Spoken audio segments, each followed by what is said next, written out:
John Ibrahim ने कहा कि मैं रोते हुए इस बात को कह सकता हूं कि मेरे साथ इंडस्ट्री में बहुत गलत हुआ, लेकिन मैं इस बात को कहना ज़रूरी नहीं समझता। Hello everyone, this is Neha and you are watching Google Bollywood.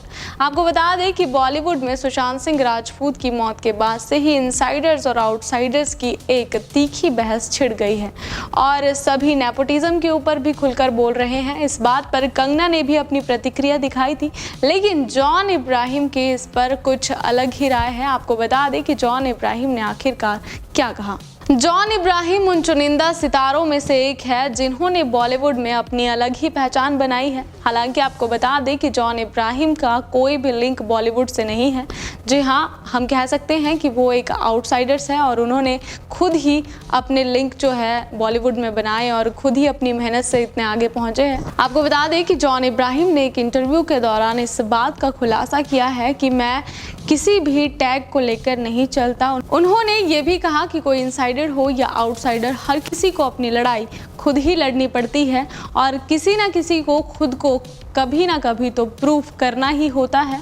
या तो इस बात को शांति से निपटाया जाए या दिल में कड़वाहट रखकर इस बात को आगे लोगों से कहा जाए कि ऐसा भी इंडस्ट्री में होता है। उन्होंने कहा कि मैं अपने काम को शांति से करना पसंद करता हूं और मैं अपनी लड़ाई खुद लड़ना जानता हूं।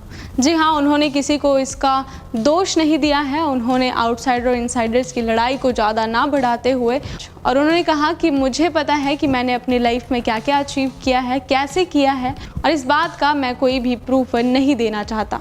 जॉन ने साथ ही ये भी कहा कि मौके नहीं मिलते तो अपने मौके खुद बनाए। उन्होंने कहा कि बहुत सी फिल्में ऐसी थी जो मुझे मिलनी चाहिए थी, लेकिन मेरे बाद कोई ना कोई स्टारर किड्स था जिसे वो मूवीज़ ऑफर हो जाती थी और मैं कहीं ना कहीं नीचे दब जाता था। जी हाँ, जॉन ने इस बात को ज़रूर कबूला है, लेकिन उन्होंने किसी का भी दोष इसमें नहीं बताया है। उन्होंने कहा कि मैं जो करना चाहता था मैंने किया। अगर आपको रास्ते नहीं मिल रहे तो आपको अपने रास्ते इंडस्ट्री में खुद ही बनाने पड़ते हैं। खैर, इंडस्ट्री में ही क्या, आप जिस भी फील्ड में हैं आपको अपने रास्ते खुद ही बनाने पड़ते हैं। इसी बीच जॉन ने बहुत ही अच्छी बात कही। उन्होंने कहा कि मैं भी रो सकता था, अपनी छाती पीट सकता था, मैं भी आंसू बहा सकता था, लेकिन मैंने ऐसा नहीं किया क्योंकि मैं इस चीज़ को वर्थी नहीं मानता। उन्होंने कहा कि अगर आपको रास्ते नहीं मिल रहे हैं तो अपने रास्ते खुद बनाएं। और मुझे जो उनकी सबसे अच्छी बात लगी, उन्होंने ये कहा कि अगर आप इस दुनिया से ताल्लुक़ नहीं रखते तो अपनी एक अलग दुनिया बनाएं। बॉलीवुड की लेटेस्ट अपडेट्स के लिए देखते रहिए गूगल बॉलीवुड।